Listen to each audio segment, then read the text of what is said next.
Hello बच्चों, आइए प्रश्न को पढ़ते हैं। प्रश्न यह है, निम्नलिखित फलनों का प्रांत व परिसर ज्ञात कीजिए। और एक फलन दे रखा है f(x) बराबर परिमाण x। तो आइए सर्वप्रथम प्रश्न की मुख्य अवधारणा को जान लेते हैं। मुख्य अवधारणा देखिए, यदि हमें कोई फलन दे रखा हो y बराबर f(x) के रूप में, जिसके लिए हमें प्रांत व परिसर प्राप्त करना है, तो प्रांत x के उन सभी मानों का समुच्चय होता है जिसके लिए दिया गया फलन परिभाषित है अर्थात वास्तविक है, तथा परिसर y के उन सभी मानों का समुच्चय होता है जिसके लिए x के जो भी हमें मान प्राप्त हुए हैं उनके प्रतिबिंब का समुच्चय होता है। तो आइए इस मुख्य अवधारणा के आधार पर प्रश्न को हल करते हैं।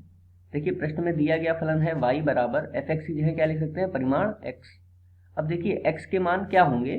यदि हम x का मान 0 से कम या 0 के बराबर लेते हैं तो हमें क्या प्राप्त होगा, -x प्राप्त होगा, क्योंकि यह इसकी स्वभाव कब बदलेगा, यदि x का मान 0 से कम है तो इसका स्वभाव ऋणात्मक रहेगा, ठीक है। और यदि x का मान 0 से बड़ा है, ठीक है, तो इसका स्वभाव कैसा रहेगा, धनात्मक रहेगा। तो इस आधार पर हम देख पा रहे हैं कि x सभी मानों को सम्मिलित कर रहा है अर्थात सारी वास्तविक संख्याओं को सम्मिलित कर रहा है।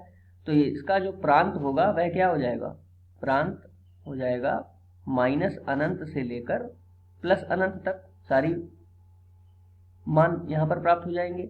अब बात करते हैं इसके परिसर के लिए। परिसर की यदि हम चर्चा करें तो हम देखते हैं कि परिमाण x सदैव 0 से बड़ा या फिर 0 के बराबर रहेगा। परिमाण x किसका मान है, y का मान है, तो अर्थात y का मान हमेशा 0 से बड़ा या फिर 0 के बराबर रहेगा। अब क्योंकि यह 0 सम्मिलित हो रहा है तो उसको बंद अंतराल में लिख लेंगे, कॉमा अनंत तक।